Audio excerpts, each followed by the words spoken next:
But yeah, I've never had to say your last name because it's always most just been people like Jim. don't. Okay, so I'm literally looking at your Instagram to try to Cipriani?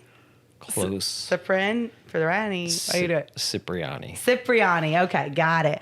All right. Hey everyone, welcome to the Love Your Body podcast. We are here with James Cipriani. Okay, well. but I say Jim, so Jim's better. yeah, it is better. Yeah. I'm just kidding.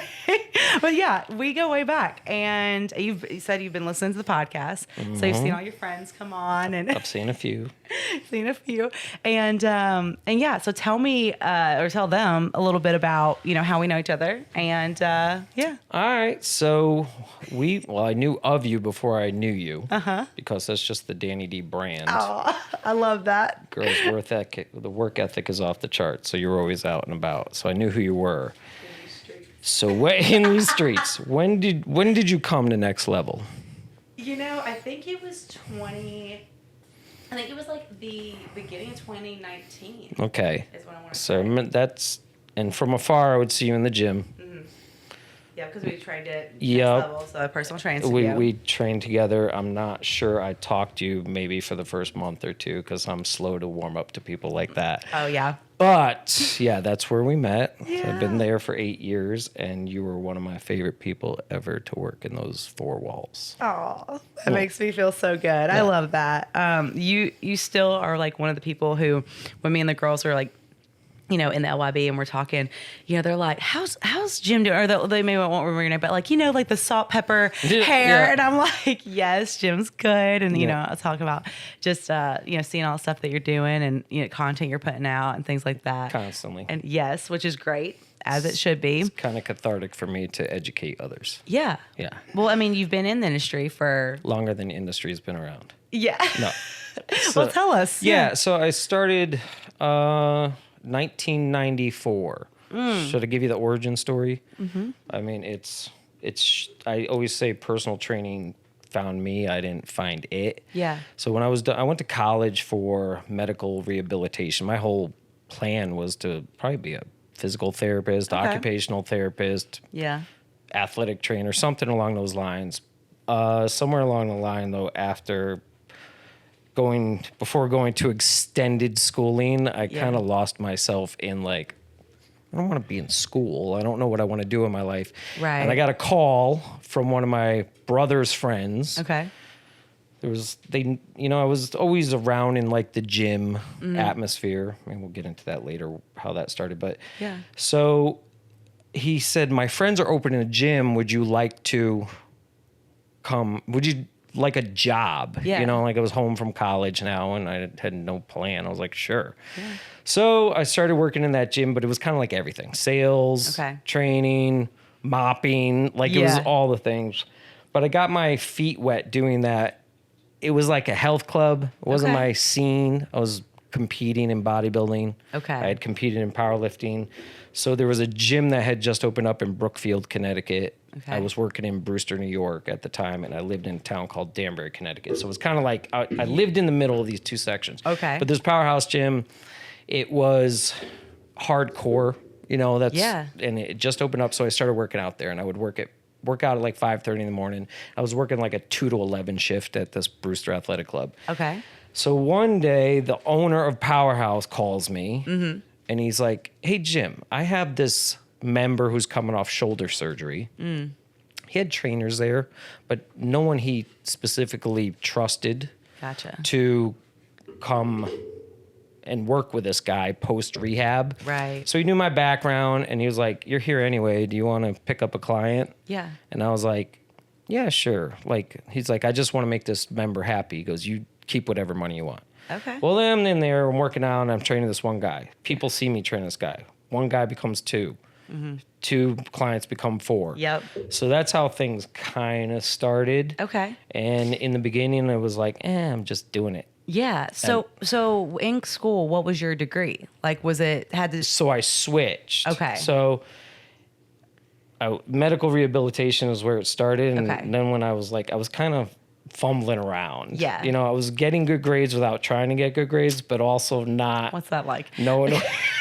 not knowing where I was going. So I switched to, it was called Health Fitness. It was at Springfield College. Okay. And then, but still ultimately on the back end of it, I was like, I think I want to do something in the therapy field. Okay. So people kind of knew you as that guy. Like, would you say? I think they knew me as a meathead that worked out at the time, to tell you the truth. So I got into it because my brother was a competitive bodybuilder at the time too. So he was kind of the catalyst. Okay.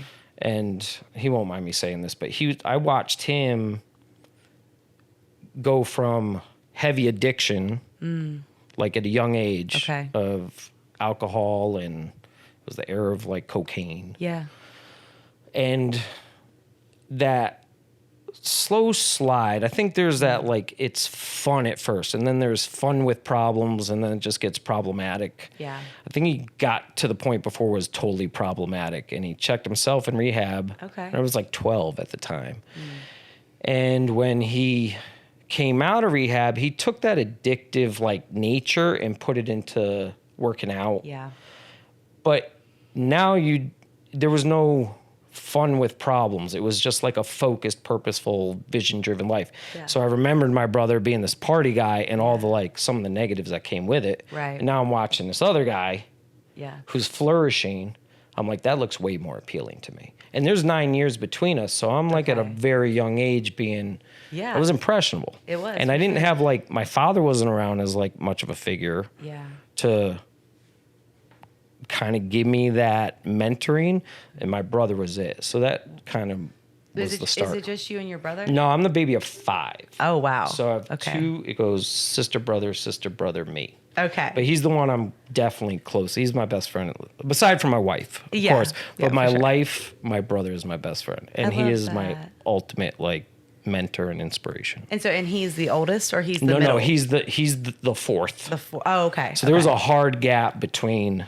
So your parents kind of thought they were done. Well, that's funny. So like when I was 12, I remember like the kids picking me on the bus, being like, finding out the gap, and like, oh, you were a mistake. And like, as a kid, I'm like, that's kind of hurtful. Right. So I went home, I'm like, Mom, am I a mistake? Right. And she goes, no, honey, you're a blessing. And I just took it at face value. Yeah. Now when I'm in my 20s, I'm figuring things out in life. I just said to her one day, I go, can you just admit I was a mistake? Yeah. And she goes, you want to know the truth? None of you were planned. Right. She goes, just you were the biggest surprise because we went so long without having a child. Okay. And I was the last of it. Yeah. Yeah. I gotcha. That's so interesting you say that, because he's technically my half brother, but I consider him my brother.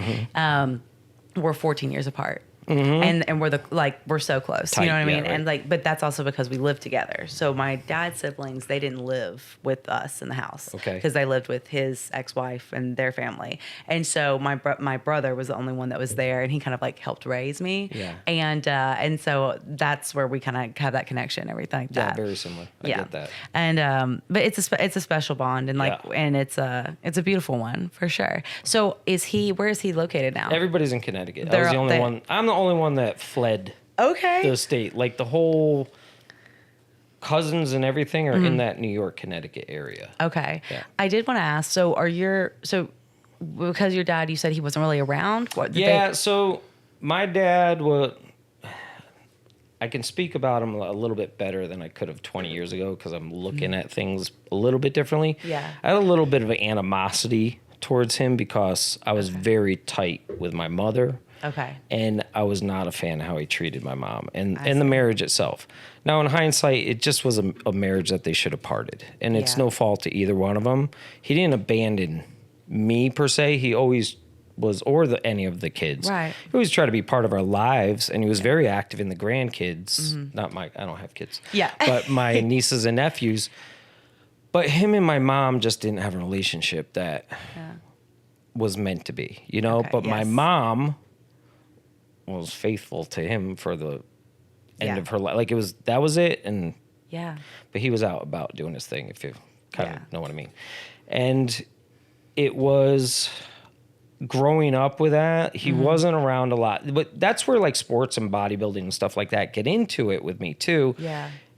In post looking at all these things. Yeah. I didn't realize it, but I enjoyed the fact that he became more involved in my life through those things. And there was always a roadblock before there was an acceptance. Yeah. So it started with football. I was very good in high school football. Okay. And your name's in the paper a lot. Uh-huh. And I think like my dad was a social guy and people would be asking him or hey, your son had a great game. Well, he wasn't there. Then he started to come around. He's like, I better.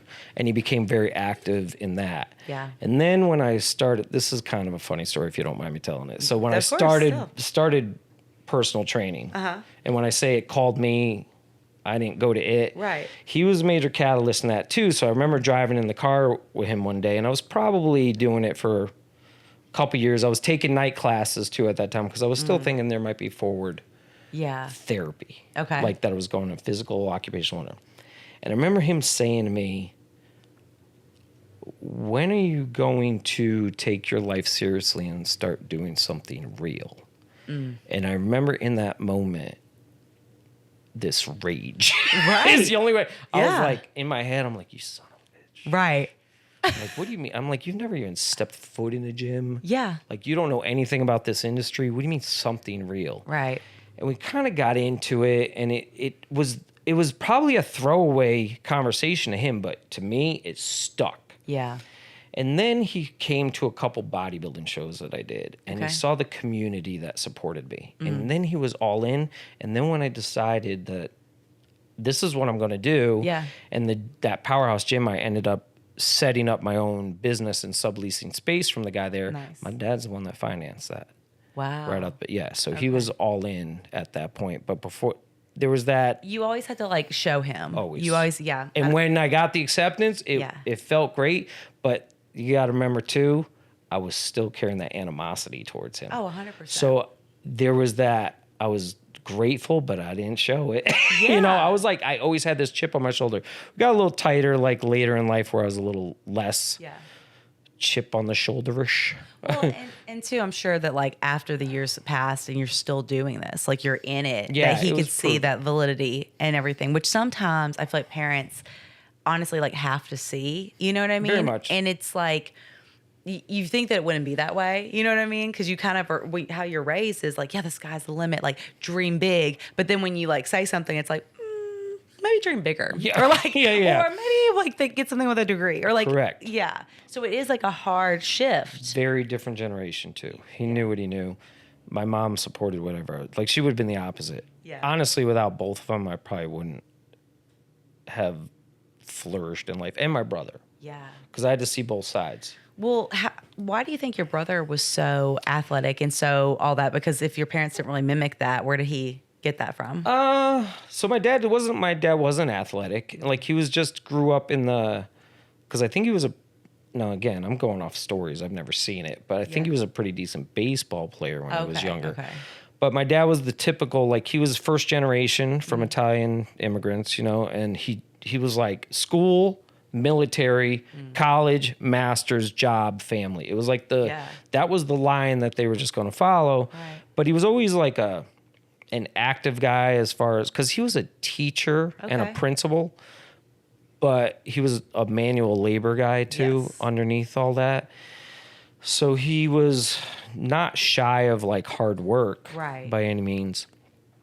But my brother, I don't know if it wasn't for Larry, that's the brother that I'm close to.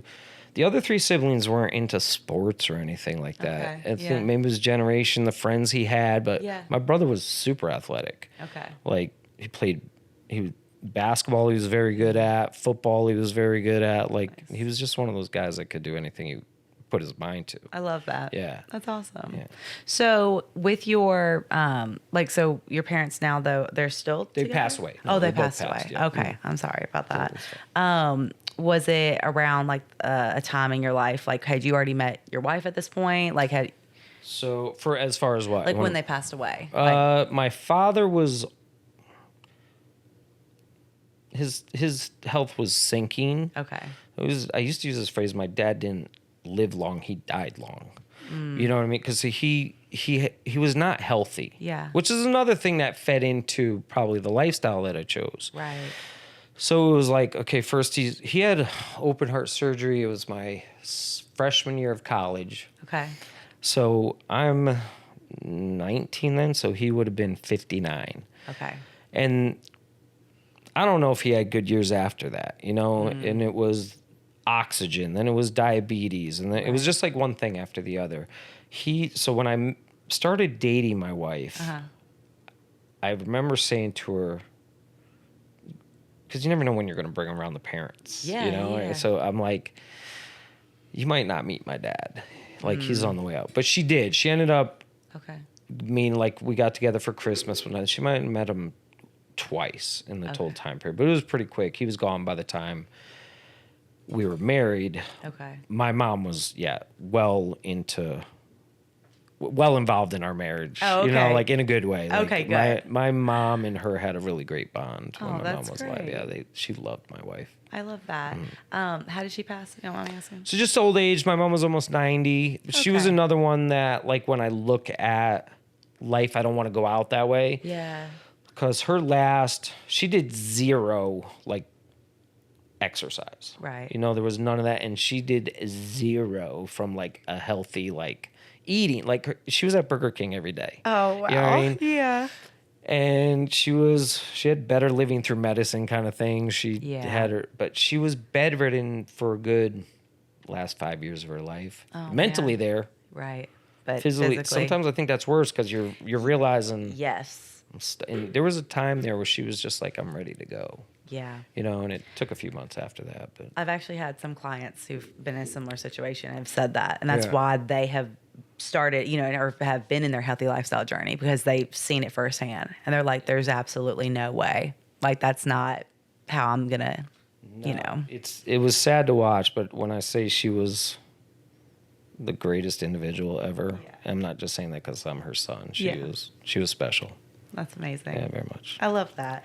That's great. And I think that's a true testament to, you know, the man that you've become, you know, because every time that I've seen you, like, with your wife and just, you know, with different events that we had and stuff, it's just like, it's always, I don't know, you've always just had such a good energy and and just like a soft heart, you know? Yeah, and we've talked about, you know, too, about relationships and things like that, you know, because when we be at the gym for hours or when we're like sitting there and, you know, waiting for a client that, you know, is running late or whatever. And you've always been like one of those ones that was like, I remember asking you a question. I said something about like, you know, is it okay for for me to pay on the first date or something like that? And you're like, absolutely not. And I remember us getting a conversation like, is coffee a date? Is coffee a good first date? And I'm like, I'd do it. And you're like, no way. Yeah. It's a horrible first date.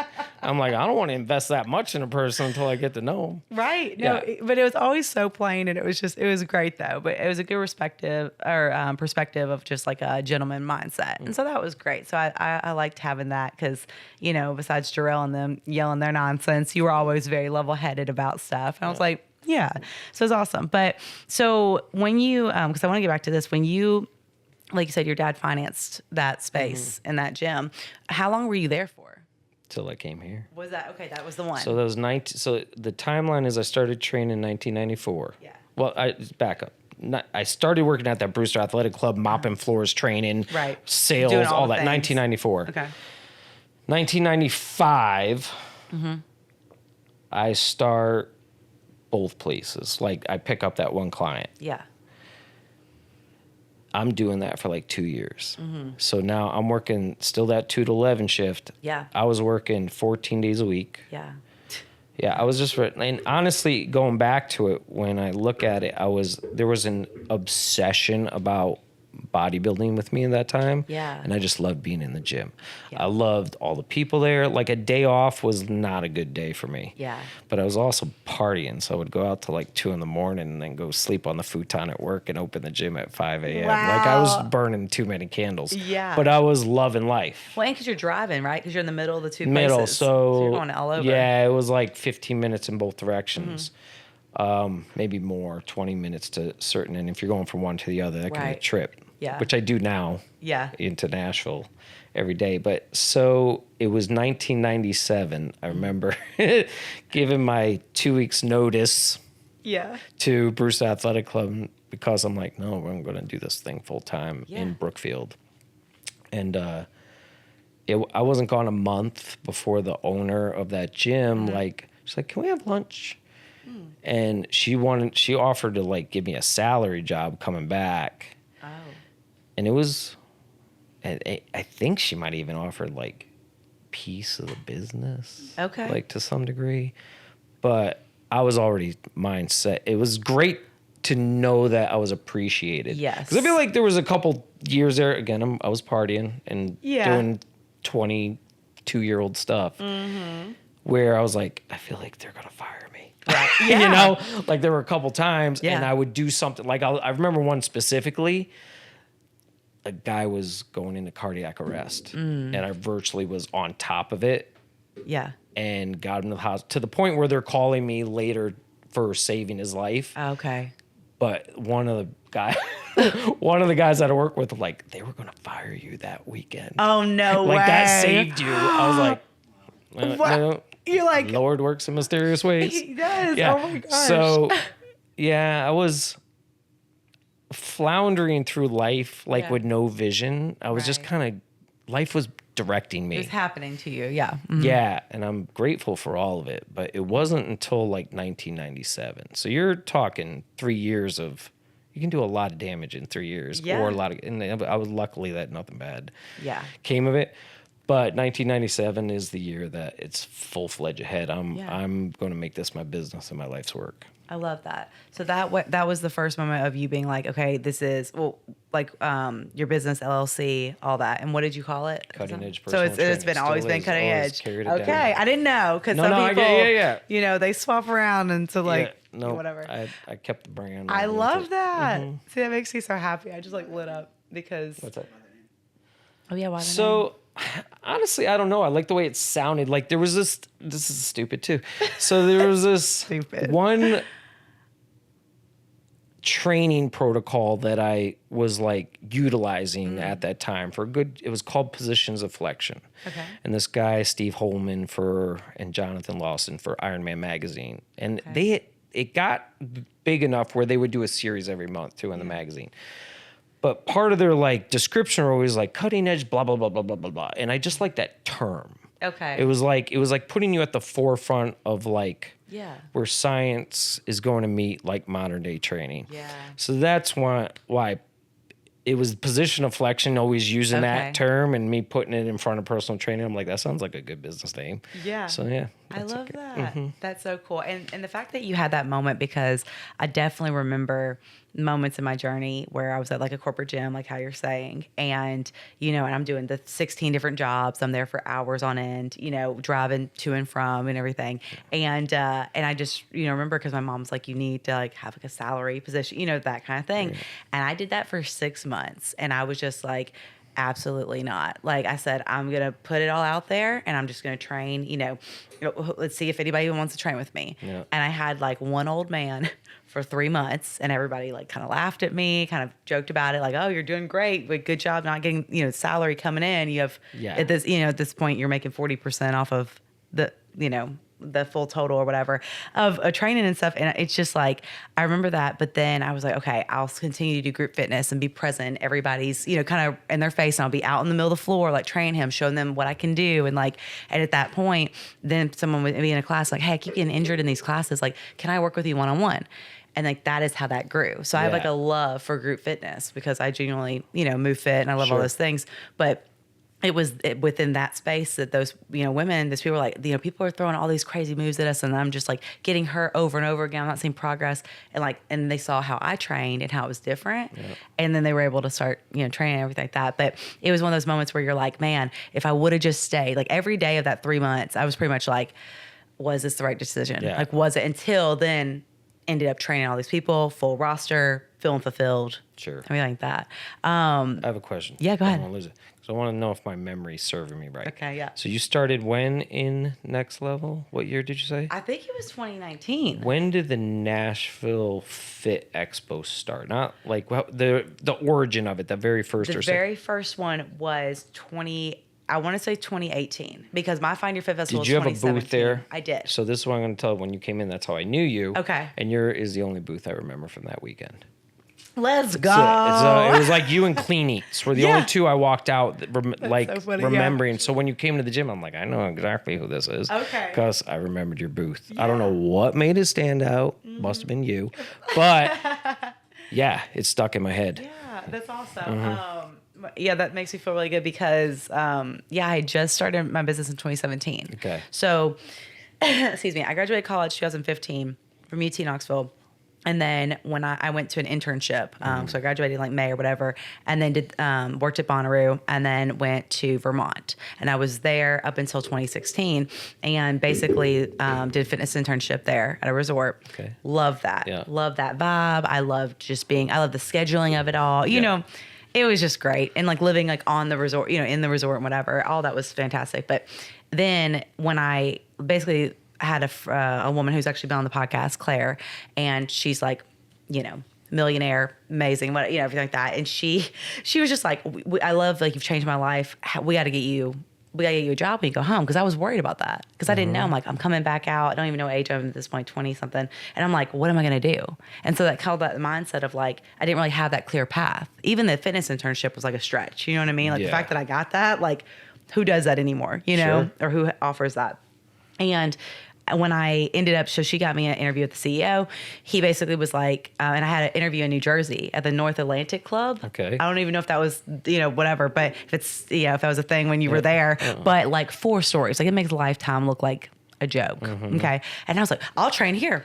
I'll live in New Jersey. Sure. He's like, well, hold on. Like, what other places? Where are you around? He said, well, I know people that have clubs like near Nashville. And I was like, even better. I was like, willing to take anything, because just stay in fitness. I loved it. And I was just on this high. And then when I get there, they were like, they did not offer me the job. And they were just like, well, you can work membership. So when I did that, I was just kind of like, okay. So almost like my dreams kind of got crushed at that point. And so anyway, so that was 2016. I started there. And then by July of 2016, it's always around my birthday when I'm like, I'm doing it. I'm sticking it to, I'm like, I'm moving forward. That I was like, okay. I actually was very depressed. Like I just had no friends. I was just driving back and forth to work at this job where I'm folding towels and I'm talking to people about membership and telling them my dreams. But like, I'm stuck literally like in a box, like in a room. And I'm like, this is awful. Yeah. You know what I mean? And I'm dyslexic and y'all want me to do like accounting stuff. So I'm charging people all the wrong stuff, whatever. Surprise. Anyway, but like, I was like, your membership's like $129, but it's like, no, $192. Yeah. Sorry. Like add the kid on, whatever. Anyway, but, they're not a gym anymore, so it's fine. But, that's probably why. Is that probably why? Is that because of me? No, definitely not. But after that, it was like, I had been working out at a personal training studio. Okay. And it was like right down the road from there. And they had told me from the first day I stepped in, they're like, you must be a trainer. I was like, yeah. And they had said, like, if you ever want to train here, you're more than welcome to. And there was 3 guys that were in there. And then like me, it would have been me. And I was like, well, I want to do right by this gym. Let me like see how this goes. Became the top salesperson at that gym. And I was like, male or female. Is that because you were fudging numbers? And that was not. Okay, just making sure. That would have been great, but no. I just was there all the time. And people couldn't understand. Like other trainers were like, well, why is she that, whatever. And it's like, bro, you're here 3 hours of the day. I've been here before. Like, this is like hour 15. You know what I mean? Yeah. Like I continued to work, be present and all of that. I was doing like, outside events, community things, whatever. Anyway, and then when I went over there, that's when I decided 2017. So we're 7-year anniversary now, but that was like August 1.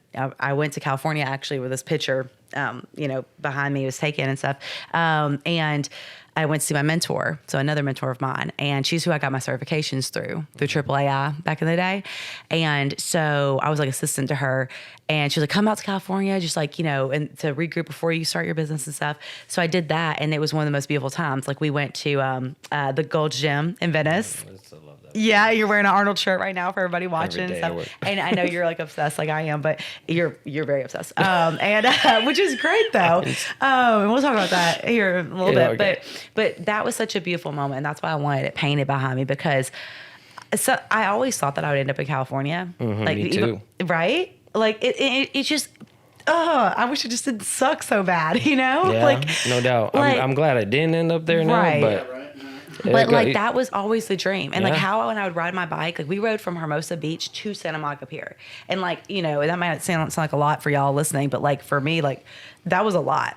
I was worn out. And then we went to like, I climbed the rope in the, you know, where all the Muscle Beach is and everything. I did that. Hey everyone, thank you so much for listening and watching the Love Your Body podcast. If you haven't yet, make sure to subscribe on YouTube. And if you haven't checked out my new book, it's How to Love Your Body Throughout. You can get it on Amazon, on Kindle or paperback version. So I really appreciate everyone who's bought a copy, who shared it with friends, who's maybe got it for their daughter, for their son, or whoever. This book is for everybody along with in their journey, whether they're starting out with, you know, starting to love their body or they're going through a hard time or whatever it might be. This is for you. So please let me know how you love it. Leave a review as well. And, you know, stay tuned for upcoming events. We have the Fight for What You Want challenge happening in the fall. So I'd love to have you a part. If you have any questions about in-person or online training, please email me at Dani@DaniFitness.com. And until next time. Hey, y'all. If you want to follow me on Instagram, it's james.cipriani. That's Cipriani.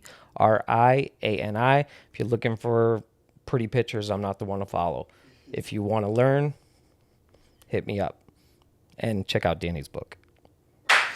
And I just remember riding up there and I mean, feeling just invincible. And like that, like the wind in my hair, and then like going to, you know, Venice Beach and like doing the, you know, going into Gold's Gym and stuff, and just being like, man, this is such a vibe. And literally like thinking that my dreams, all the things I've been talking about for years, is about to come to fruition. Yeah. I'm starting this business. I'm so excited, and literally hit the ground running. The first event I had when I got back was literally the same weekend, and I had people come to the studio.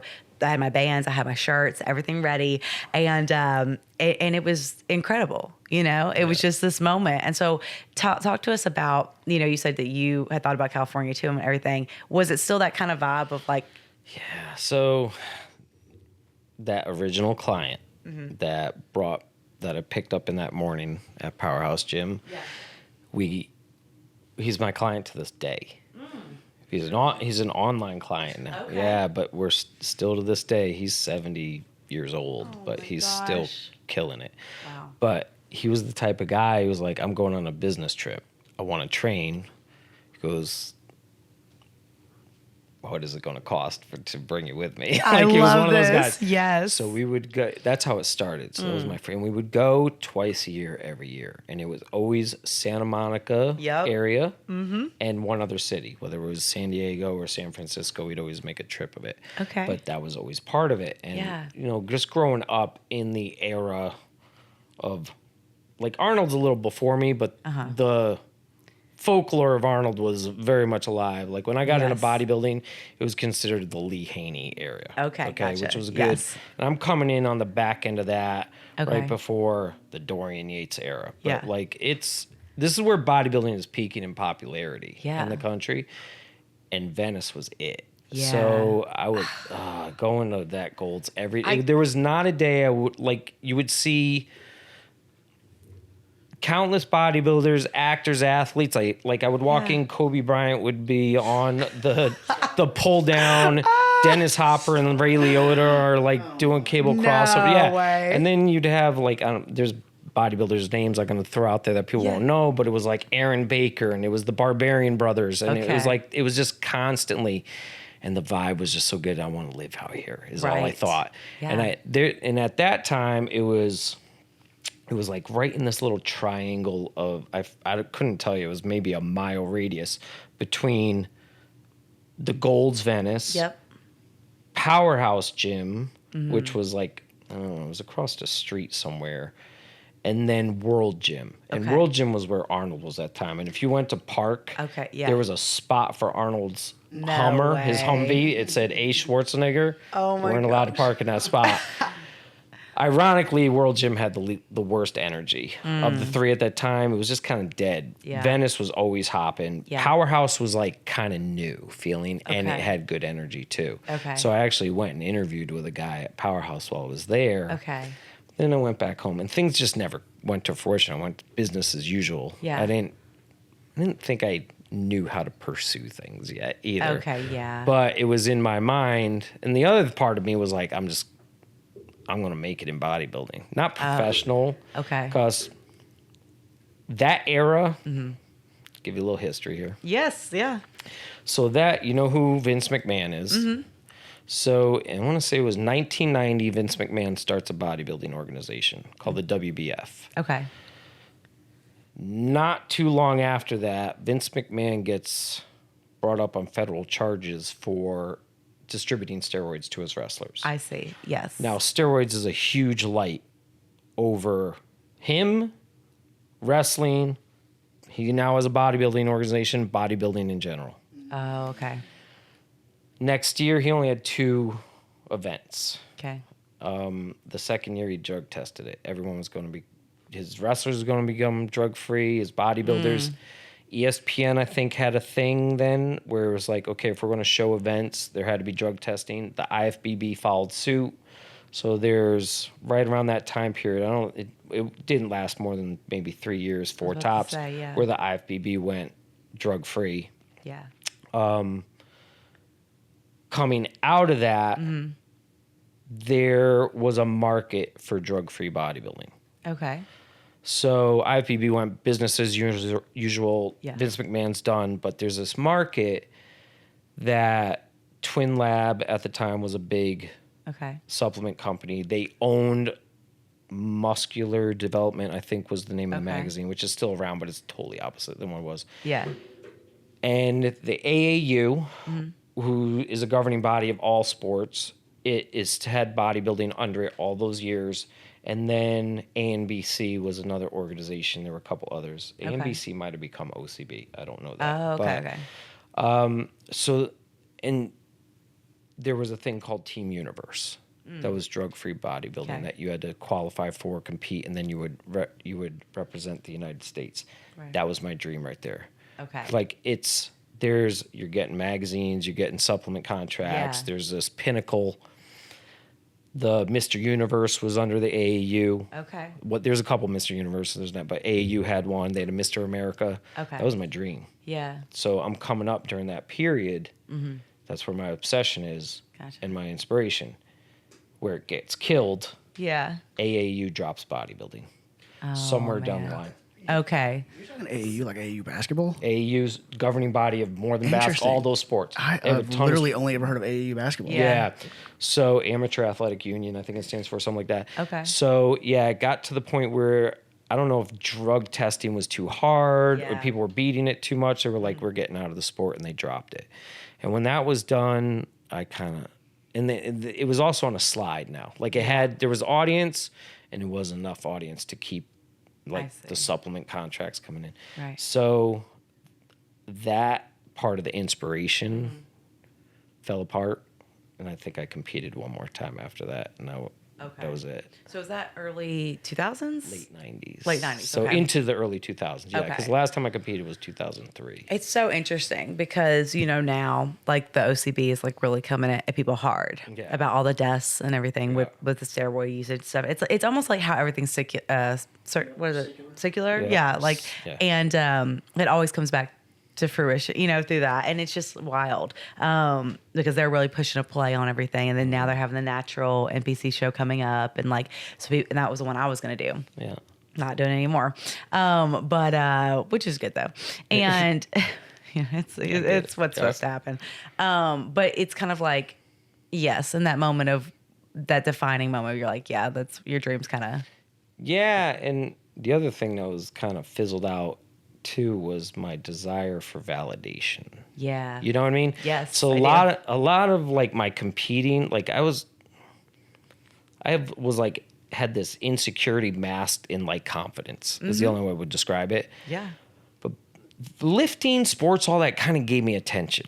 Yeah. Do you know what I mean? In some way, shape, or form. You're talking to a pretty strong woman. Yeah. You know what I mean? So it was like, that was a drive too. It was like, the girls are going to be attracted to me.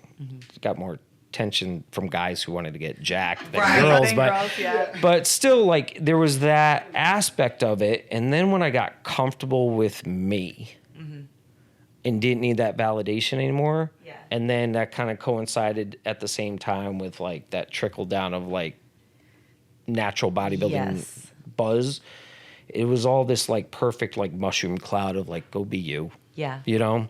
Yeah. And sometimes I miss it. I miss having that obsession and drive. Right. But at the same time, I wouldn't be with my wife right now if I was like, you know, I wouldn't be able to share life with someone the way I am. Well, and I do want to say like two parts of that. So when you talked about like because you could have gone two different ways. You could have been like, oh, so my dream's not going to die. I'm going to do steroids and I'm going to go, you know, hard left or whatever. So did that ever cross your mind? Yeah, 100 times. Yeah. So I'll give you a little backstory on that too. I actually had, so where I went to college, there were two guys that were big in bodybuilding in that area. Okay. One went to grad school for physical therapy. His name's Jeff King. And if anybody ever Googles this guy, he was a unit.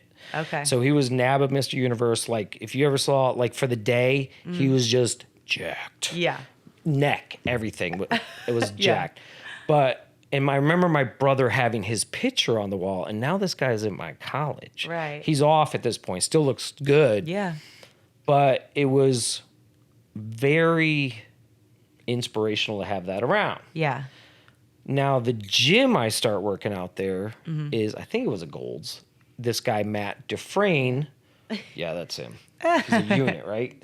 So Matt Dufresne is another NABA Mr. Universe. Okay. So I'm getting ready for my first bodybuilding show, which I never ended up doing, by the way. But I'm really? Like, and I was in the aerobics room posing. Yeah. And this guy never said boo to me. Yeah. Like, he was the gym owner. Right. He came in, he goes, I can't take what I'm seeing. Like, so he starts helping me pose. Oh, okay. Which ends up becoming a forte of mine down the road.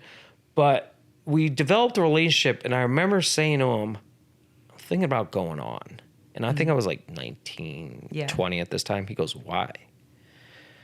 I'm like, so I can compete. You know, like I want to be like on the top of this game. He goes, you'll get there. He's like, I've been there. He's like, come up. Take your time. Take your time. It's going to be there. This is not the time. Now, fast forward, getting to know him a little better, he never painted a rosy picture of it by any means. He's off by then too, and I think he might have done. I don't want to speak out, but I think there might have been some issues with that in him. Okay. So he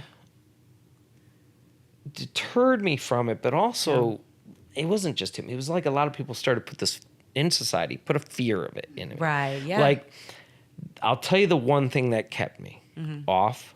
Knowing me, if I ever went on, I knew I'll never come off. Right. Because after competing specifically, anything less than being in stage shape felt horrible. Oh, I felt overweight, disgusting. I didn't like my body unless I was in contest shape. Yeah. Which is a lot with bodybuilders. It is a lot. Whole thing. So knowing that, if I'm on, I'm not going to be able to take coming off. Oh, for sure. So that was something. You knew yourself enough to know. Yeah. So funny enough, though, in today's day of like TRT being a huge thing and hormone therapy and stuff, I'm like, I think I'm ready. Right. So I went and got my numbers tested, and my numbers are good. Okay. So no TRT for me. Yeah, you're so, like... No, it was like my test was in the 700s, which was phenomenal. So I was like... Yeah, go ahead. Ask a question.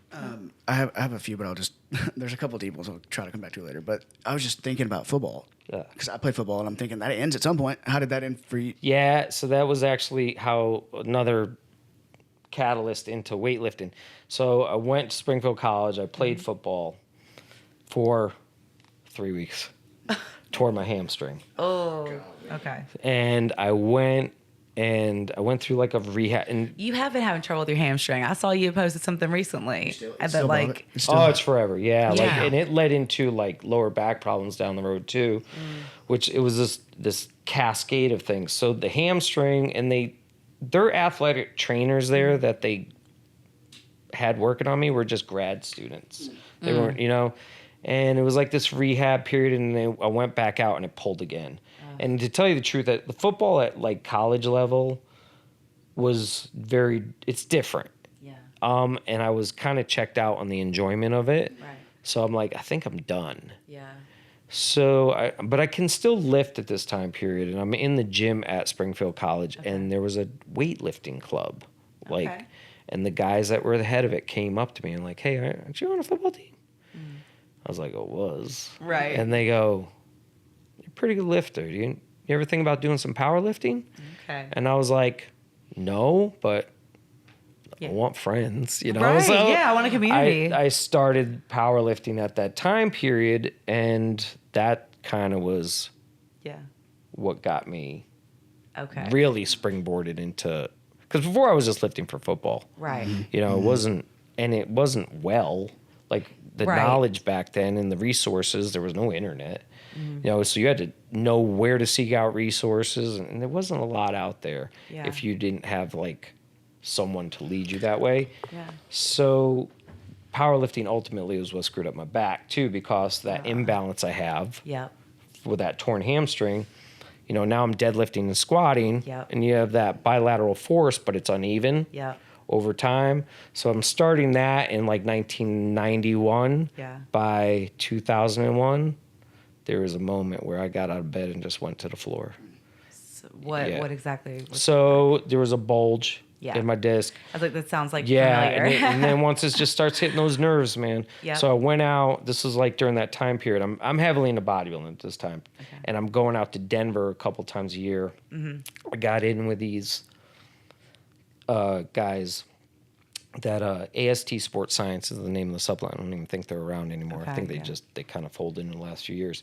But there'd be a camp out there. It was called Max OT Camp, which I actually just posted about today. I read about it. Yeah, I like it. So I would go out there like twice. I've gone out there 2 or 3 times. Once a year in Denver, which was another. If my wife loved the cold, that's another city I would live in. Yes. I love Denver. Yep. But after that first camp, and you're doing like 5 workouts in 2.5 days. You know, you're doing 2 days for twice, and then it's a lot of classroom and schmoozing is what I'd say. Yeah. I came back from that flight and lifting, and you're there and you're performing at a level because your ego wants to show everybody how strong you're showing you are, out. you know? Yeah. Yeah. Once I remember getting home, I went to work that morning, came home, took a nap, got up for my nap, and boom, I went down. And it was good. It was good 3 months before I could do anything like squat related. Yeah. Do you know what I mean? Oh, yeah, I do. And I didn't deadlift for almost a decade. Really? Because I was scared. Yeah. I was scared. I would do some hinging movements. Yeah. And now the deadlift is probably the one exercise that doesn't bother my back. Isn't that funny like that? Yeah. Like, well, I'll tell you when I had my bulge disc and like hernia disc and everything like that, like, because it did, you know, you were there to see all that. But like, I mean, I remember getting out of bed in that same moment, I was like, oh, I messed up. Like, I remember being hunched over like something's wrong. And literally from that moment, I've had numbness, you know, in my leg since. And still to this day, but just 'cause it's unstable, you know. But the hinging, like, I could not RDL for the longest time. And even to recently, like I would say over the past like year, I've been able to like actually do RDLs and like slow and control, because every time it'd be like 3 weeks of, you know, my legs numb and I can't feel it. And it's just something about that movement. But then if I had a barbell and I could deadlift, it was just different. I don't know. Just anyway. So I feel you on that. Yeah, very similar. But yeah, so isn't it funny too? I do want to note that like it always just takes that one person being like, "Hey, you look pretty strong. Maybe you should do powerlifting." But it really is, and it goes to show you that like, you know, so many times people are like wondering what their path should be or whatever, and it's just like they just need that one person to reach out and be like, hey, you never I know. see you. You know what I mean? So I love that, you know, they did that and kind of got you in that community. Yeah, and that's why also, and I try to do this with your clients, because I try to do it with every client. Anyone that walks through our doors, I try to make feel special or welcome or whatever the case may be, because you never know how that's going to impact someone. I've had a couple people come up to me over the years at Spring Hill Fitness because I'll see them like looking at something. I'm like, do you need help with? And I don't want to be the fitness police by any means, but I want people to feel comfortable. Yeah. And then I'm cautious when approaching someone because you never know how it's going to be accepted. But at the same time, I'm trying to bridge that gap. Yeah. And I've had a couple people in the last year be like, I don't know if you remember, but you helped me one day, and because of you, I you made me feel so comfortable. Yeah. And like a year later, they're like a different person. Yeah. You know? And that's kind of, I'd say, ranks very high on my list when I go to work every day is to make not just my clients feel good, because I want them to know I'm fully focused on them. Right. But I also want other people's clients to know the atmosphere. And you definitely had, and that was something that I always said too, whenever people were like, well, like, it's, you know, because there were some people in the gym that did bother, you know, my clients, or did bother, you know what I mean? Like, it just because their attitude, or if they'd said something or whatever, maybe it was a look, whatever. But you always were the one that they were like, man, like, he always made me feel welcome, or like made me feel like, you know, good. And that made me feel good too, because then I could be like, hey, you know, I would know then who I could bring in later at night, or who, whatever, you know, whatever the environment was, and it'd be okay. Yeah. You know, and that's huge. And some people take that for granted and never realize that and everything like that. But no, so I really do appreciate that. You always were very intentional. And so that's so awesome. What were you going to ask another? I might start the next segment if that's okay with the two deeper ones, but I did have one about the training, since that's what you guys were talking about. You said you started in 1997, so I think a good perspective that you would have, not to date you or anything, but is pre and post internet. Yeah. When it comes to training and bodybuilding, you know, things that you've noticed, things that have changed, things that have gotten better or worse, etc. It's both. So what I would say is, with the internet, you have so much access to information at your fingertips, which is phenomenal. Being able to siphon through the noise is very hard. Yes. So, especially for the average person. And usually what looks flashy and is complicated is not necessarily the most effective. Right. I would say more than not, it's not effective. And foundationally, the things that were good 10 years ago, 20 years ago, 30 years ago are still the foundational principles today. A lot of people, I think, try to hack the system because they want things right away, and they think this is the way, this next hack is going to be the way to get it. Yeah. Yeah, no, the things that are tried and true are they're just there. They're obviously, we've learned more through time. Science is always teaching us some things. Yeah. But So like one thing I'm thinking about is like if I was gonna be a which I guess now that I'm thinking about it, at one point in my life I was gonna do personal training. Yeah. For like I had a cup of coffee doing it is about all. But my point being is that I probably, like, today I would consider doing it because of all the resources and tools. You got social media and you got all this stuff. But earlier when you were talking about going all in 1997, I'm thinking like that was a different time. It was like, so I will tell you where. So I got certified through ISSA was because that was like the OG as far as personal training. National Strength and Conditioning Association was like the upper echelon, but that was like a different animal. Yeah. I don't think they did a personal training one till later. It was like strength and conditioning. So, and ISSA also was started by, like, I don't know if these names will mean to anybody, but Fred Hatfield, who's known as Dr. Squat, and in the 70s, 80s, 90s, he was known. Okay. Tom Platz, if you know that name, he's like the quad father. Okay. And they had this like advisory board of like people that appealed to me. So I was like, I'm going to do that. So I got certified through there, but it's like now it's in the trenches learning more than anything. I learned more by doing and expanding my. There's not a day I don't read something, you know. Yeah, like you are so knowledgeable. Yeah, it's just one of my steadfast, non-negotiable daily things I have to do is learn something. Yeah. Whether it's me seeking it out or someone inadvertently teaching me. But I got to learn at the end of the day. And there still is that obsession of fitness of mine where you put a fictional book in front of me, I'm not going to read it. Right. You put something, whether fitness or physiology related, I'm going to eat it up, you know? So at the time, and Bill Phillips, do you know that name at all?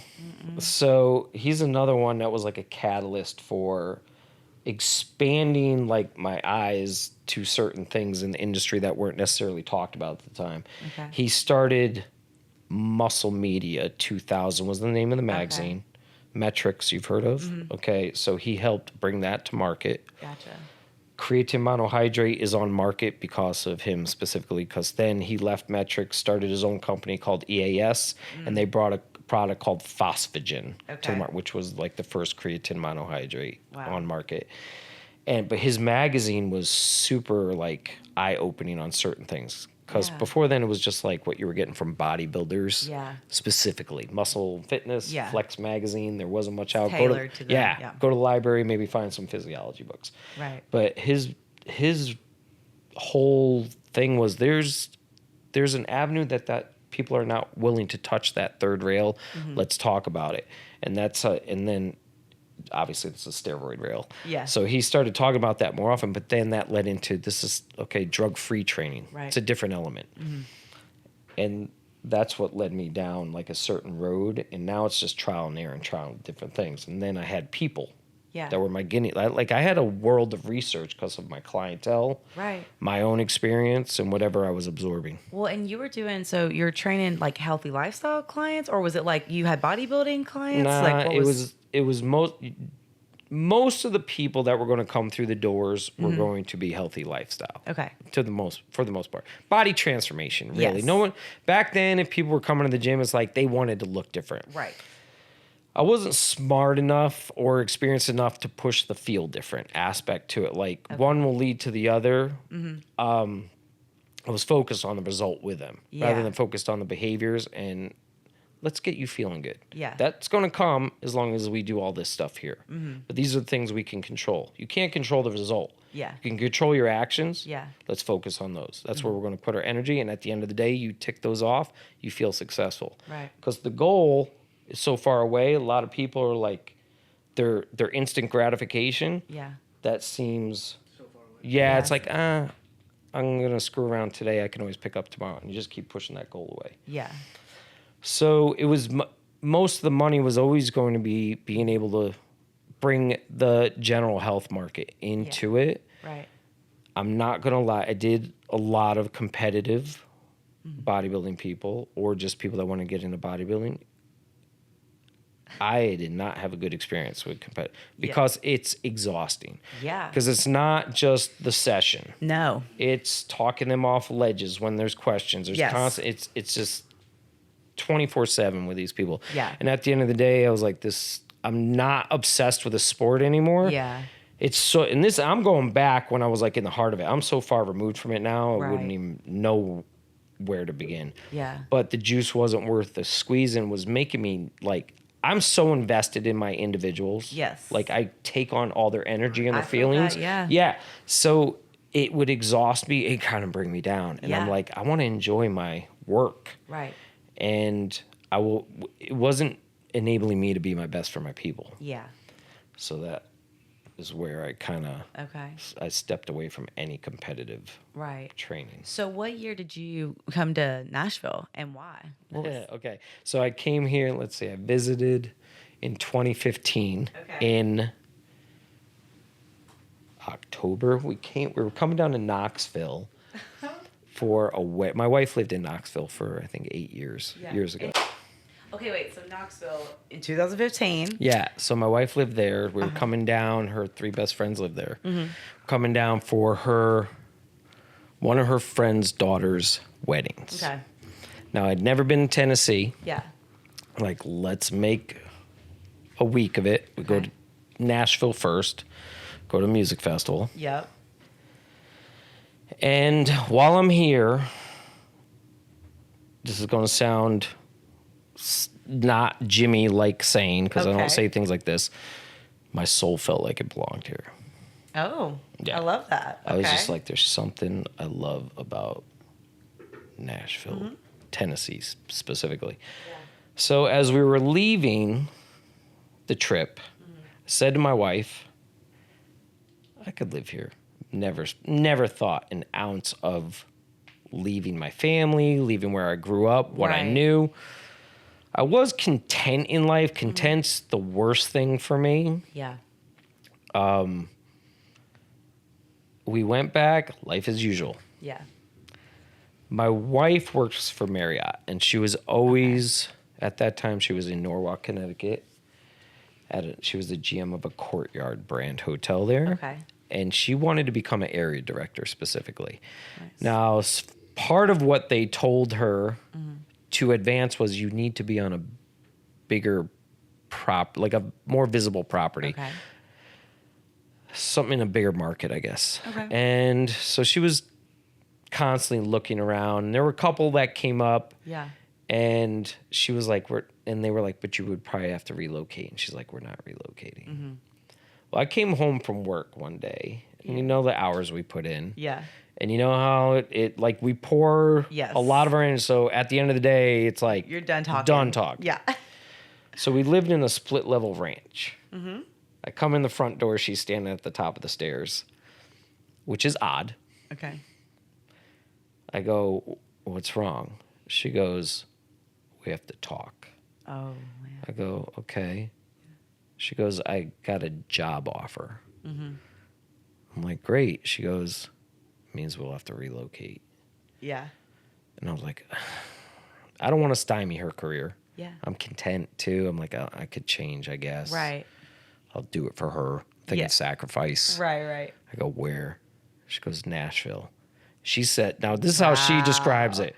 She says, my eyes lit up. And I was like, high five, low five, give me a hug, take the job. Yeah. And she's like, there's still an interview process. Yeah. And I was like, get the job. Yeah. So that's what brought, okay. That October we had visited. Yeah. February she gets that offer. Wow. And you said you'd never felt like that about a place before? Ever. And you said that out loud to her. 100%, which is the only way I think she probably entertained it. Yes. Because I had said how much I'd love to hear. Wow. And now I'm not going to lie. First 2 weeks I was here, I was questioning my decision. Okay. Because I didn't know what I was moving into. I didn't know what the housing market was like. And because did y'all move like in downtown, like in Nashville, or were y'all in Spring Hill where you're at now? No, we moved into a hotel. We have no house yet. Okay, got it. So our stuff is in storage. We're living in the hotel. Now she was at it's a double branded hotel. She had a Residence Inn on one side, Spring Hill Fitness. Okay. And if it wasn't for that hotel, I wouldn't have found Next Level Fitness. Oh, really? So we're staying in there. Just to go back to that 2 weeks, I'm homeless and I'm jobless. Yeah. You know, I'm after like, being at that place for what, 20 years? 20 years. Yeah. So I looked at her and I was like, I don't know if this was the right decision. Like, I'm starting to get depressed, you know. But, you know, because also online programming wasn't really a thing then. I didn't, so your clients, you basically were like, all right, see ya? Like, I didn't start online programming until I did do, like, I would write them programs. Yes. But I wasn't using the app. Like I didn't start really doing online training until COVID. Yeah. Out of necessity. Right. How much bigger was Nashville than where you came from as well? Like, was that a shock factor? Big. It wasn't a factor. But like once you were here for those 2 weeks, were you like, holy shit? Like, no, it was more just not having a home or a job. Gotcha. Like, so every day I was going out looking at homes, and people were buying them sight unseen, $100,000 over asking price. I'm like, this is ridiculous. And we kept getting pushed south, and it was our realtor said, there's a place coming up in Spring Hill, and I was like, that seems so far away. Yeah. So I didn't have a job yet. I got up one morning, took the drive, and just driving out there, I'm like, this is lovely. And even that, since I've moved there, has grown tremendously. Oh, for sure. Yeah, but I loved it. I'm not going to lie, driving in and out of work sometimes every day gets a little exhausting. Right. It's starting to get to me. But once I'm at work and I'm with my people, I'm good. Right. The drive home is always like a nice decompression moment. So that's 2016 that you... 2016, and because that hotel... I'm on Google, where am I going to find a job? And I set up interviews with a lot of people. I was going to work anywhere. No one knows me here. Yeah. And I met with 2 people before Jack. And they were fine. I feel like I couldn't even tell you where they were. Don't remember, but I feel like I had a job lined up somewhere. And that same day I met with Jack. And Jack, and anyone who knows Jack... And for those who've listened to the podcast, his wife has been on the podcast, Melissa. Jack is the owner of Next Level. Next Level Fitness. He's the most honorable man you'll probably ever meet in your life. So I sat down with him ready for an interview. Yeah. And he goes, I have nothing to ask you. I looked at he went to my website that I had. He goes, I'll give you a key right now. Right. You know? And That's I'm awesome. like, he's like, I have a client if you want one. Yeah. I would love that. That's awesome. So and I'm still living in the hotel, and I started training. And then from that day, Jack gave me 2 clients, and that was it. The rest of it was like me doing my own thing. Love it. Since then, But when we moved, it was like 2 months later. I wouldn't say my roster was full by any means. My wife goes, "Are you still going to work down there since we're living or up there since we're living all the way down here?" I'm like, "I'm not leaving that place. That's got a special vibe. And I like Jack, and I like it there. So I love that. I'm big on loyalty too. So no, 100%. No, I get that. And well, I will say this. So, for example, the places that I had left before, like that corporate gym, like I knew that Lifetime was coming in before they even did. You know what I mean? So I knew I would have to pivot, and it was kind of like, okay, this makes sense, and I want to start my own business anyway. So I was able to do that. Then from there, that personal training studio, like the guy was like, owner was like, "Hey, I'm gonna like leave. I can't, like the lease is almost up. Do you want it?" But offered it to me at a way higher asking price than the other men that he offered, thinking I remember you telling me we weren't going to talk about it. And it's like, okay. And so I was like, absolutely not. And also, if it's not working for this location, I'm just, no. And so then from there, it was like, but even while I was at that place, I was at Next Level, like, you know what I mean, training, because I had met Jarrell and saw that he was there, and Jarrell referred me in, and so I was able to talk to Jack, and then he was like, "Well, we don't really have a full time like female in here, you know, we have a couple part time or whatever that would come through and stuff." But he was like, "Yeah, that would be great." And so when I started training there, it was like I was going to both places, living in Murfreesboro, and then pandemic happened, which for me was the again that stepping stone of like, okay, I know that place is gonna end because the lease was coming up anyway. And then also, like, I just love the idea of just being a Next Level. And then I knew that influencership at Connect, I could walk to Next Level. Right. So I was like, it's all lined up. I can leave that and go, right? So with that, I'm asking you, because I knew that Next Level, like he had said that the lease was going to be coming up soon. And when I had my health stuff, that is why that the LYB is here now. You know what I mean? And why I was able to like train my clients and stuff like that. So with the loyalty thing, it was like I didn't want to leave, but I also knew, okay, there could be an end coming up. Sure. But then also health-wise, I got to put like my health first, 100%. you know. And if people don't want to come, like that's fine. Like they can train with someone else or whatever that is. But we just got to do it. So with it coming to, as I think he had said, like 2025. February. Yeah. What's kind of your feeling about that? Do you feel like you're growing your online presence so you maybe will do all online? Like, do you know, or do you have a spot lined up? No, like there's I don't know how much I could say, but there's things in the works for Next Level, which is that it's going to be Next Level. Yeah. So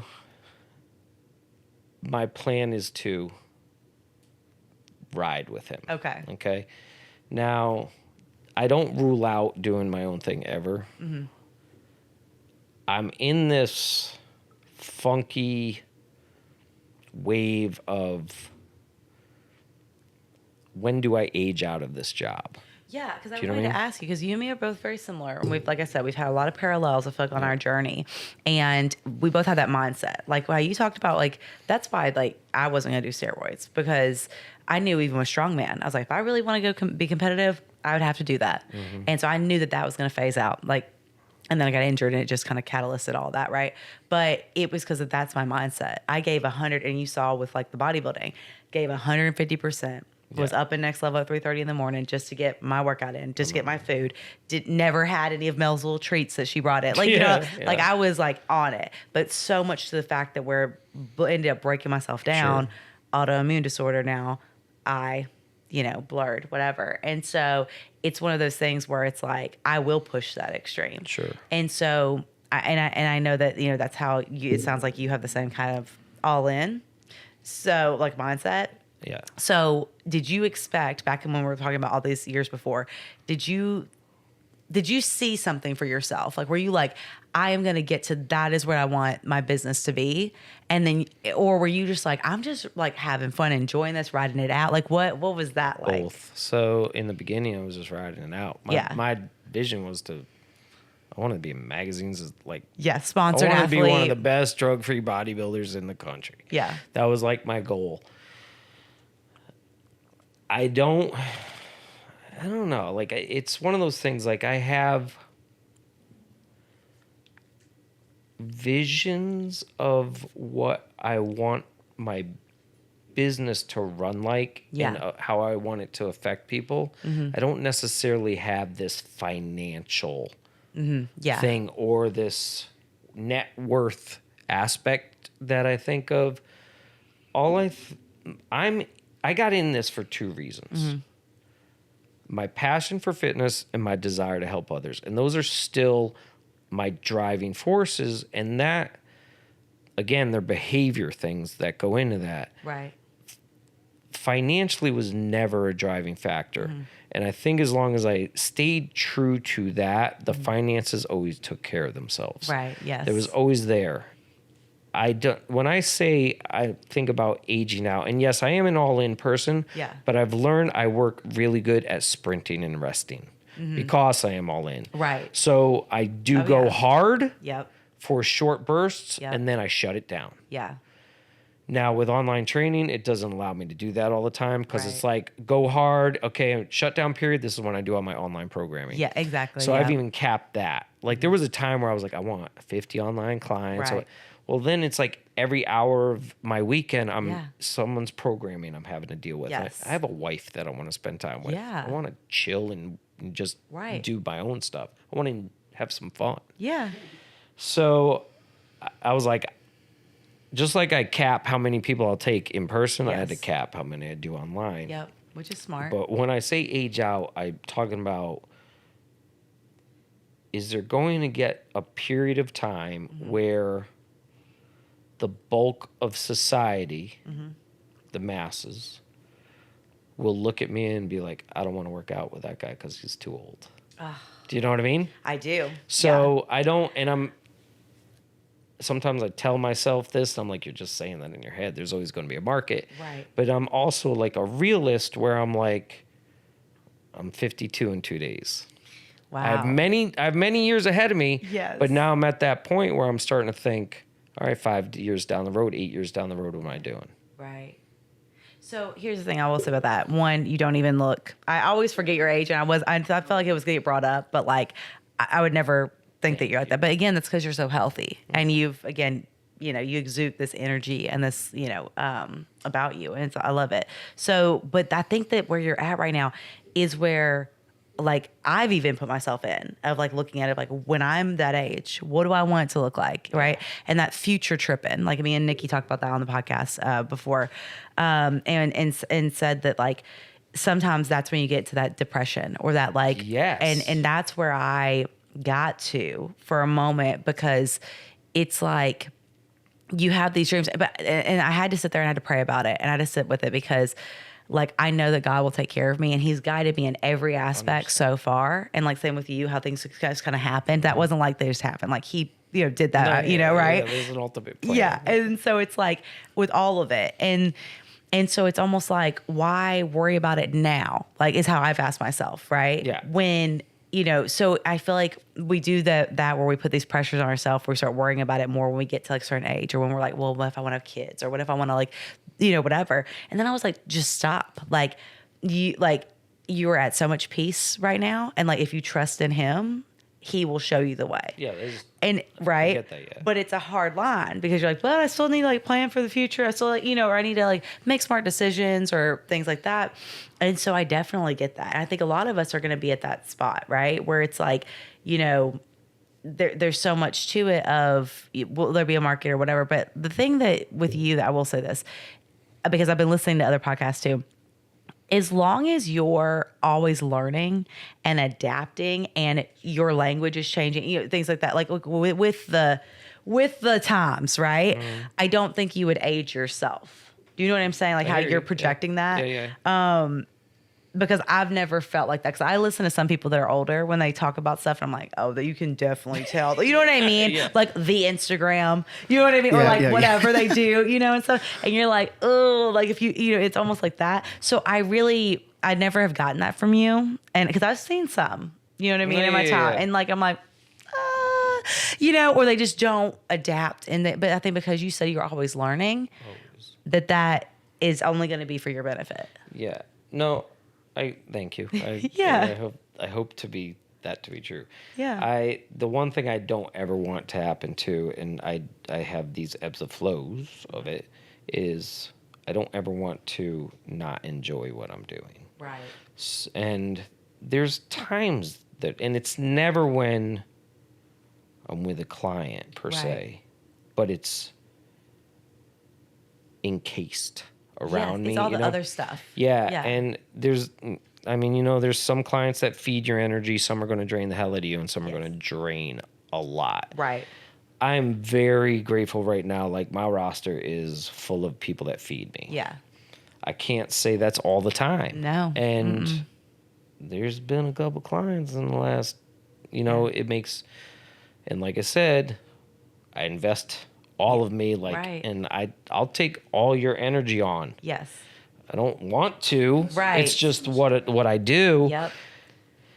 Whew, there's some people that have worn me out, and it affects me for other clients. Yes, it does. And I've had to release myself from those clients over time, whether it's diplomatically or just straight blunt, and be like, this is not a good working relationship.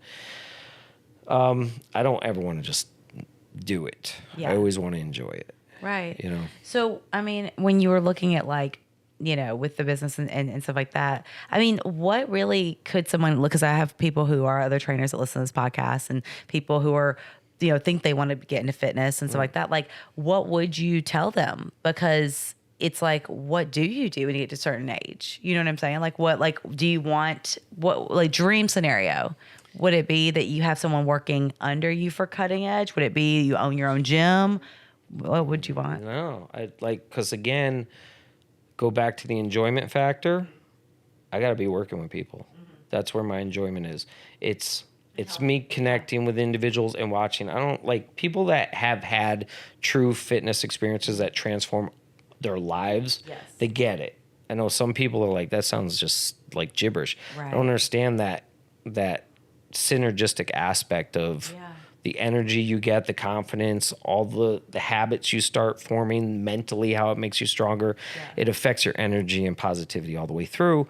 And when you see that in individuals, it's super empowering. Yes. And there's not, it's not everybody, but when it happens, it's gold. And those are the things that keep me in it. If I'm just owner of a business with people under me, doing that, I'm not getting that enjoyment. Right. And again, it's never been a financial thing. Yeah. So I'm not looking to necessarily scale myself for my business. Yeah. I have nothing against that. I think that's great. It's just not my vibe. Right. It's not what I seek out. I'm happy with my money that I make. Yeah. I just want to make sure I maintain that balance where I'm happy with how I'm making it. Right. Do you feel like some people would maybe listen to that though and be like, because I did want to touch on this part. Yeah. Like, because you're dynamic with your wife. You said that she's like, she's this powerhouse, and everything in her job. So would you say that she's like the one that, the dynamics, like makes more than you? She doesn't make more than me, but I make a good living. And we met late in life and I was fine. Yeah. It's better with the two of us. Right. It's better. Our finances are good because she does make more than me. Uh-huh. But I also make a good amount of money. Right. And we don't have kids. Right. So so you don't have, which is, I can't say a plus or a minus. Yeah. What we have, we miss out on some things. We get the benefit of others. So even without my wife in my life, I wouldn't, it wouldn't change my outlook on my work finance balance. Do you know what I mean? No, I do. Yeah. It just makes it a little better. I guess. Yeah, for sure. I don't even think about it. It's just kind of there. No, I get that. But because I wanted to kind of touch on that just because of the other dynamics of if the roles were reversed, with like female and then which may be. Maybe she retires before I do, and then I'm just the only breadwinner with whatever she, I don't know, Social Security, whatever she's got. Right. But which would be fine. Yeah. Because I don't know how long I'll go. Yeah. I've always had it in my head that I probably would have been done by now. Right. I would have been on to something. I was going to be, I don't know, greeting people at some store by now. Oh, whatever. I don't know. I have no idea. But it's... Yeah, I don't know I'm going to be in 5 years. Yeah. That's okay. No, that's like good. I kind of live for the day. Yeah. But I think that knowing where your feet are, Yeah, right? no We've doubt. talked about Like, that before. I'm always striving for a better tomorrow. Yes. Right? Yeah. While loving where I am in the moment. I also don't want to be content. Yeah. Going back to what led me here. So you may be having this podcast in 5 years. Like, remember Jim? Yeah, he moved to Texas. Yeah. He started a whole new life. Yeah. Like, I'm going to do that. Yeah. You know? So what I admire about everything that you've said, you know, in your story and everything like that, like I really love that one, you put out the intention about like that you loved Nashville, like you felt it, like that was some, you know, and then from there, when you came here, you hit the ground running. You're like, I got to figure it out, like whatever. Because a lot of times, someone had mentioned on the podcast before, Megan, when she came on, she was like, you know, you could like take Dani Fitness anywhere, and I was like, yes, but also like I've built a very strong client base here. You know what I mean? Like it's worked. It's been great. Like, you know, I'm not far from where I grew up. Yeah. Like, so, but like, I wouldn't say it's comfortable, but it's more comfortable than going to Colorado. Yeah. You know what I mean? Yeah. And then just maybe starting over or like whatever, and not starting over but in that way. And so it's just one of those things where it's, I mean, that's huge to go and have that after, especially after 20 years. Yeah, it was exciting, but also nerve-wracking. I will say there was a year into it where Jimmy got a little depressed. Yeah. So there was the newness wore off, you know? Yeah. And like the worst thing that I can do is get taken out of my structure.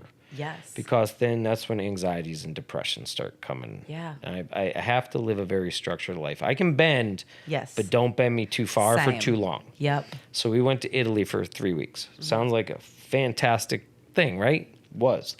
But I'm out of my structure for like 3 weeks. And when I came back here and like now I'm starting to think rather than just do, but just I was thinking. And it's like, you know, like you get those clients that are with you for years, and you have some that only last with you a couple months. Well, that starts stacking. Let's say I had one client that I got that lasts with me for the years, and the others are like drifting in and out. You'll get another one. So it takes a while to get a roster of like stable clients with like a little bit of gap here and there to fill with new people that bounce in and out. Yeah. I think I was in one of those lulls where my schedule wasn't that busy. Yeah. And again, I was hustling for all my clientele. And we all get those as trainers. Yeah, 100%. You got to be ready to work through it. Yep. And again, I would never really reached out to Jack for clients. I was always like, I'm going to do this. This is my thing. Yeah. And I was doing it. But I remember calling my wife at work, and I was I'm going to try not to cry when I say this. So I was in tears in the moment because I was like, there was that. I get depressed in certain moments like that. And I said, I need you to come home. And I was just crying on the phone. And I was just questioning, like, this is kind of embarrassing. No, you're okay. You're good. I was questioning whether it was the right move to come down here. I left all my friends, my family. I was out of my structure, which that's where the anxiety and depression start to build up. And I was thinking about life and ending it, like in those moments. Not that I would ever do it. Right. But it crossed my mind, like, this, I don't want to live like this. So and it was just, it's a very short moment of time in hindsight, but it's debilitating and paralyzing at the same time, you know? And I've had a couple of those, and it's always when I get out of my structure. Yeah. But she came home. I'm fetal position on the bed, like she's just hugs me, and just knowing she's there is good to have that person, because I'm like, all right, I'm not here alone. Right. I think I ordered Little Caesars pizza. Right. Which isn't even good pizza. Right, exactly. And had the day, and then I got up the next day, and that's when this happens every time. It's like I kind of look at myself in the mirror. I'm like, all right, you had your moment. Now go do something. Yeah. You make stuff happen. So, all right, back to the structure and back to, and so that was 2017, right around like October, November-ish, I think. And I've had one or two moments like that, not to that degree, right? But like where I've had to lean on my wife, where I'm out of structure. Yeah. She knows it. She's good about getting me back on structure, though. She knows, like, all right, we've peeled you away too much. Yeah. Go do your thing. Yeah. And working out and eating right and all that kind of keeps me grounded. 100%. You know? No, thank you for sharing that, because that's beautiful, because I think so many people act like that's not even a thing and that's not a real thing, especially for when you live a healthy lifestyle and everything like that, or people look up to you, you know, and you have all this, honestly, pressure around you, you know, a lot of times to, you know, set the example and to be that person and all those things. And I've dealt with that time and time again, of getting to that low of like, I got to get myself out of it. Yeah. And that's when I pray. That's when I, you know, ask God. And that was kind of the whole pivot of leaving Next Level. And, you know, was just because I was like, I got to recorrect. Yeah. We got to get back on the path. Like, this is not serving me. And it wasn't necessarily that it was the gym, you know, like that, but it was just all of it. With the bodybuilding, with everything. I was like, I'm finishing. Won't even be able to see out of the one eye on stage, but like I'm in it. You know what I mean? Yeah. But it was one of those things where after that, I had to really sit and be like, oh my gosh, what do I want? What am I fighting for? Why am I fighting for this? I don't need this validation. I don't need these things, but I love to have a structure. Yeah. And, you know, and being out of structure, it's like even here recently of not getting into doing the show, I've had it where the extreme. I'm like, okay, I kind of enjoyed, but then I've also pulled it back. And then I'm like, okay, but then I was on this. So it's like we're trying to figure it out. But it's been such a beautiful time because I've actually been like, I'm enjoying things. And I'm not feeling so much pressure and so much of that negativity and that moment. Even if there's been a client that's left or a client that's, you know, come or whatever, I'm like, literally, you love to do this. Yeah. So just trust in that and have that faith in yourself, and it's going to be a beautiful ride, you know? 100%. And so I feel very at peace now with a lot of this stuff. And even like with the book, I was like, just sit down and do it. You know? I love that about you, because you just do. Thank you. Yeah. Thanks. I admire that. I appreciate that. And that comes, I mean, that's a great thing coming from you, because you, like I said, you've stuck with your business, you know, I mean, with everything and with your brand, and just like always continue to learn. I've always admired that from you. And yeah, and you're just a great person. And I've always, as we're closing out, you know, I just want to tell you thank you for all the kindness that you've always given me and support, because like you said, you never know when one conversation helps somebody from not going over the edge, you know? And I do want to ask you okay, so my question I ask everybody at the end of the podcast is, what do you love about your body? I have two answers to this. Okay. The physical answer, always loved my legs. Yeah. Okay. Yeah. But I have grown, and a lot of it is probably because of the history of my family. I'm mesmerized by the human body and just its ability to move. Yes. The strength I'm able to put out, the health of it. I don't take any of that for granted. Yeah. One bit. So I legitimately am in awe of not just my body, the human body, but I am very appreciative of my body. I love that. And I think that's so important for people to listen. They're listening to hear that, because that's genuinely how, when I say get your movement in, like, it doesn't matter what you're doing that day, just move somehow. 100%. And because when you have lost or when you've been in an injury, like, you take it for granted, you know? And so to have that mindset of like, every day is a gift, like this could be your last lift, honestly, you know? And it's like, just be intentional about it. Have fun, enjoy it, and look at it as a privilege, honestly, versus a chore. So I love that so much. Thank you for coming on. I appreciate you having me. This was great. We could totally do another episode with so many more things, because you're amazing. But yeah, until next time.